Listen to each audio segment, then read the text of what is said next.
Bharata state bank of India லிமிடெட்ல இருந்து வந்திருக்க வேலை வாய்ப்பு என்ன அப்படிங்கிறத டீட்டெயிலாக பார்க்கலாம். ஸ்டேட் பேங்க் ஆஃப் இந்தியா லிமிடெட்ல இருந்து மொத்தமாக 600 காலி பணியிடங்கள் நிரப்புவதற்கான அறிவிப்பானது வெளியிடப்பட்டிருக்கு. ப்ரொபஷனரி ஆபீசர் பிரிவில் 600 காலி பணியிடங்கள் நிரப்ப போறாங்க. அதிலும் குறிப்பாக கல்வி தகுதியை பொறுத்த வரைக்கும் ஏதேனும் ஒரு பட்டப்படிப்புல தேர்ச்சி பெற்றவர்கள் விண்ணப்பிக்கலாம். பட்டப்படிப்பை 30/4/2025 நிறைவு செய்திருக்க வேண்டும். வயது வரம்பை பொறுத்த வரைக்கும் குறைந்தபட்சம் 20 வயதாகவும் அதிகபட்சம் 30 வயதை தாண்டக்கூடாது என்பதையும் குறிப்பிட்டிருக்காங்க. அதாவது 2/4/1994 பிறகு பிறந்தவர்களாக இருக்க வேண்டும். இதில் அரசு வழிகாட்டு நெறிமுறைப்படி தளர்வும் அளிக்கப்பட்டிருக்கு. 3 ஆண்டு முதல் 15 ஆண்டு வரை வயது வரம்புல தளர்வும் அளிக்கப்பட்டிருக்கு அப்படிங்கிறத குறிப்பிட்டிருக்காங்க. தேர்வு செய்யும் முறையை பொறுத்த வரைக்கும் முதல் நிலை தேர்வு, மெயின் தேர்வு, குரூப் டிஸ்கஷன் மற்றும் நேர்காணல் முறையில் தகுதியான நபர்கள் தேர்வு செய்யப்பட உள்ளனர். தேர்வு மொழியை பொறுத்த வரைக்கும்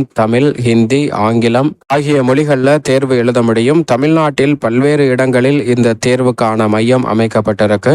மெயின் தேர்வு சென்னை, மதுரை மற்றும் திருநெல்வேலியில் மட்டும் நடைபெறும் அப்படிங்கிறதையும் குறிப்பிட்டிருக்காங்க. இந்த ஜாபுக்கு விண்ணப்பிப்பதற்கு கடைசி நாள் வரும் 16ஆம் தேதி. விண்ணப்பிப்பதற்கு அபிஷியல் இணையதளம் sbi.co.in என்ற இணையதளத்தில் விண்ணப்பிக்க வேண்டும்.